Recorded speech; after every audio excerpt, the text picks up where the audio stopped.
हम प्रभु परमेश्वर को धन्यवाद देंगे आज की सुंदर सुबह के लिए कि परमेश्वर ने आज का सुंदर दिन दिया है ताकि हम प्रभु की महिमा कर सकें, उसके नाम को धन्य कह सकें। मैं आप सभी से क्षमा प्रार्थी हूं कि कल हम ये डिवोशन नहीं भेज पाए किसी कारणवश, लेकिन अब ये बराबर आपके साथ आएगा, लेकिन कुछ नए रूप में होगा ताकि हम और अधिक प्रभु की महिमा कर सकें। प्रियो, परमेश्वर अद्भुत रीति से हमारे जीवन में काम करता है ताकि हम प्रभु के साथ आगे बढ़ते जाएं। आज का दिन प्रभु ने हमें दिया है, इसके लिए आज के दिन में हम परमेश्वर पिता को धन्यवाद देते हैं कि उसने सुंदर दिन हमें दिया है ताकि हम उसकी महिमा कर सकें, उसके नाम को धन्य कह सकें। आप सभी का स्वागत, वेलकम है आज के इस डिवोशन में और इस नए महीने में कि प्रभु ने हमें ये अवसर प्रदान किया है कि हम परमेश्वर की उत्तम आशीषों को प्राप्त करते हुए आगे बढ़ते चले जाएं। और इसलिए आज के इस डिवोशन में मैं आपको तहे दिल से धन्यवाद देना चाहूँगा आपकी दुआओं के लिए, आपकी प्रार्थनाओं के लिए जो आपने की है। पिछले दिनों हमें सौभाग्य मिला कि हम होली लैंड टूर के लिए जा सके और इस बड़े कार्य में प्रभु ने मदद की, और न केवल मदद की, आने जाने में सुरक्षा दी। और वहाँ पर जब हमने प्रभु की महिमा को देखा है, जो वचन में लिखा है, उस स्थान पर जहाँ यीशु मसीह चला फिरा, जहाँ यीशु मसीह बड़ा हुआ, जहाँ उसने सेवा की, जहाँ उसने अंधों को आंखें दी, जहाँ उसने लाजर को चंगा किया, उन सारी चीज़ों को हमने वहाँ पर देखा। और ये हमारे लिए सौभाग्य की बात है।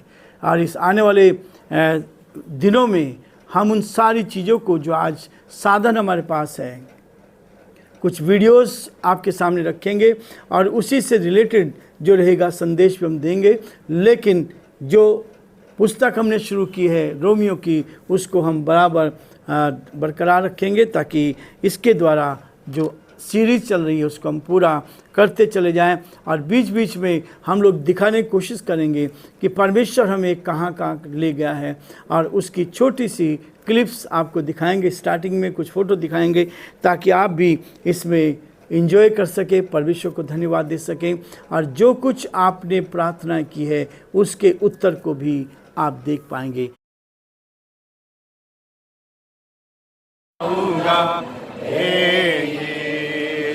मेरे खुदा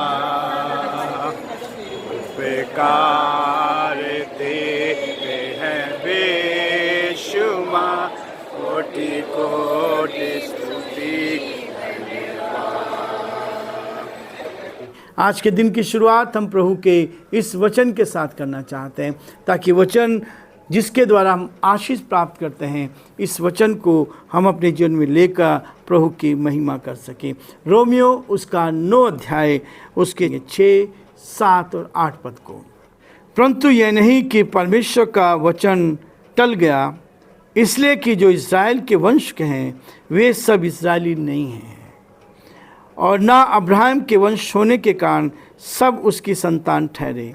परंतु लिखा है, इज़ाक ही से तेरा वंश कहलाएगा, अर्थात शरीर की संतान, परमेश्वर की संतान नहीं, परंतु प्रतिज्ञा की संतान वंश गिने जाते हैं। 9 पद और पढ़ूंगा। क्योंकि प्रतिज्ञा का वचन यह है, मैं इस समय के अनुसार आऊँगा और सारा के पुत्र होगा। परमेश्वर अपने इस वचन के पढ़े और सुने जाने पर आशीष दे। आमीन। दुआ करेंगे। जीवते और सच्चे विश्वास के योग्य परमेश्वर, हमारा हृदय आपके प्रति धन्यवाद से भरा है प्रभु कि आपने हमें संभाला। प्रभु, आपके अनुग्रह की दृष्टि साथ रही, एक नई ताजगी, एक नई सामर्थ्य, एक नई शक्ति आपने प्रदान की। इसके लिए आपको धन्यवाद, आपकी स्तुति हो। आपका नाम ऊंचा किया जाए, आपके नाम को महिमा मिल सके, और जो आपकी योजना है प्रभु जिसको हम पूरा कर सके। हे दयालु, हे सामर्थी, हे विश्वास के योग्य परमेश्वर, हमारी आपसे प्रार्थना, आपसे विनती प्रभु, दिन भर हमें संभाल, आपका हाथ हमारे साथ बना रहे, हर परेशानी, कठिनाई, दुख, मुसीबत से बचाएं। हमारे सारे भाई बहनों को जो आज हमारे साथ यूट्यूब पर जुड़े हुए हैं, उन सब के लिए प्रार्थना करते हैं, हर एक को तमाशी से भरपूर कर। हमारी यही प्रार्थना है प्रभु जी, आपकी उपस्थिति हर कदम पर हमारे साथ साथ बनी रहे और हम आपके नाम में प्रभु जी आगे बढ़ते जाएं और जो आपकी योजना है प्रभु जी उसको पूरा कर सकें। इस डिवोशन को आपके हाथों में सौंपते हैं। हमारे प्रदेश के लिए, प्रदेश के मुख्यमंत्री के लिए प्रार्थना करते हैं।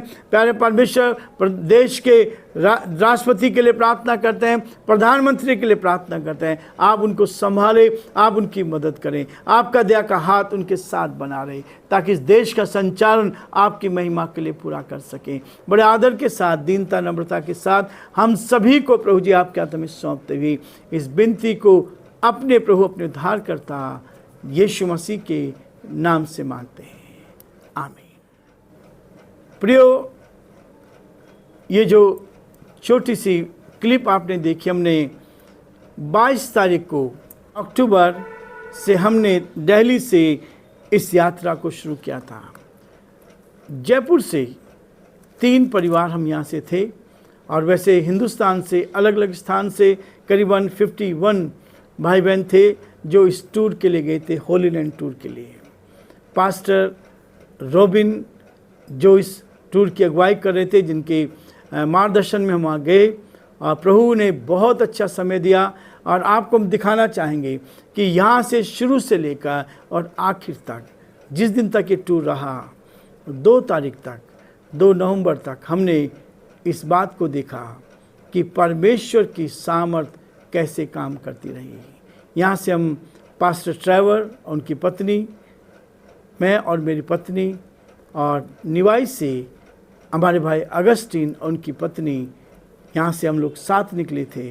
ब्यावर से पास्टर वीर, उनकी बेटी, उनकी पत्नी, ये थे राजस्थान से। और प्रभु का हम धन्यवाद करते हैं। और जितने भी भाई बहन अलग अलग स्टेट से आए थे, उन सब के साथ हमारा समय बहुत अच्छा रहा।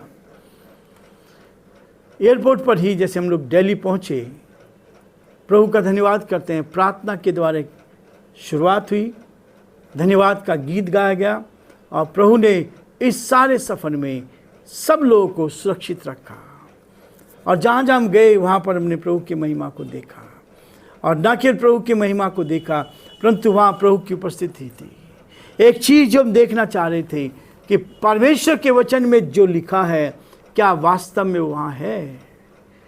लोग सच्चाई की बात करते हैं तो सच्चाई को देखने की उत्सुकता थी, इच्छा थी।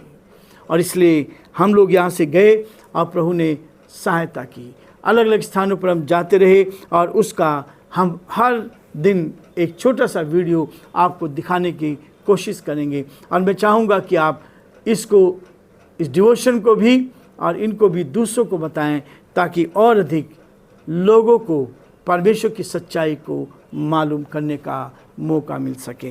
प्रियो, इस 9 अध्याय में उसके 6 पद और 7, 8, 9 पद को मैंने आपके सामने पढ़ा। लिखा है यहाँ, परंतु यह नहीं कि परमेश्वर का वचन टल गया है। और उस चीज़ का जिक्र किया गया है यहाँ पर, इस चीज़ का वर्णन किया गया है कि जो प्रतिज्ञा दी गई थी, परमेश्वर ने उस प्रतिज्ञा को पूरा किया, उस प्रतिज्ञा को पूरा किया।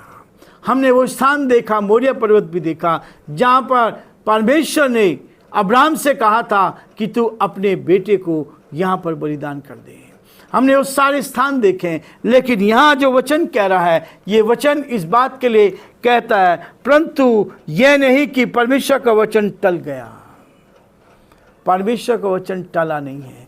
परमेश्वर जो कुछ बोलता है वो उसको पूरा करता है। जो कुछ उसके मुंह से निकला हुआ है उसको वो पूरा करेगा। और न केवल पूरा करेगा, परंतु वो कहता है इसलिए कि जो इज़राइल के वंश हैं वे ही इज़राइली नहीं हैं। जो इज़राइल के वंश है वो ही इज़राइली नहीं है। प्रियो, परमेश्वर का वचन कहता है, कई बार इस बात को हम देखते हैं और यहाँ पर पौलुस भी इस बात को कहता है कि इज़राइली कौन है, इज़राइली कौन है। और उसके लिए स्पष्ट कहता है, और ना अब्राहम के वंश होने के कारण सब उनकी संतान ठहरे, परंतु लिखा है इसहाक ही से तेरा वंश कहलाएगा। परमेश्वर ने अब्राहम को प्रतिज्ञा दी थी। और मैं अभी देख के आया वहाँ पर, यहूदी लोग भी कहते हैं, मुस्लिम भी कहते हैं, और उसके बाद क्रिश्चियंस भी कहते हैं। वहाँ हमने देखा है एक नाम से कई लोग परेशानी में हैं, कई लोग परेशानी में हैं, और इसलिए सब अलग अलग तरीके से अपना कार्य कर रहे हैं। सब अपने तरीके से एक दूसरे को मानने की कोशिश कर रहे हैं। लेकिन यहाँ तो ये लिखा है, इस बात को कहता है वो कि इज़ाक ही से तेरा वंश कहलाएगा। परमेश्वर ने अब्राहम को प्रतिज्ञा दी थी कि तेरी संतान जो है बालू के किनकों के समान होगी, आकाश के तारों के समान होगी, और तुझे तेरा निज पुत्र मिलेगा।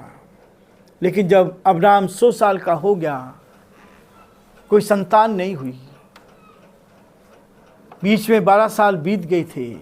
सारा ने अपने दिमाग को दौड़ाया और उसने कहा कि अब्राहम से कहा कि परमेश्वर ऐसा कर सकता है। हम परमेश्वर से आगे बढ़ जाते हैं, हम परमेश्वर की योजना को टालना छोड़ देते हैं, उसको टाल देते हैं। सारा ने सोचा कि अब तो संतान नहीं हो सकती, परमेश्वर ने बोला था, ऐसे ही बोला था।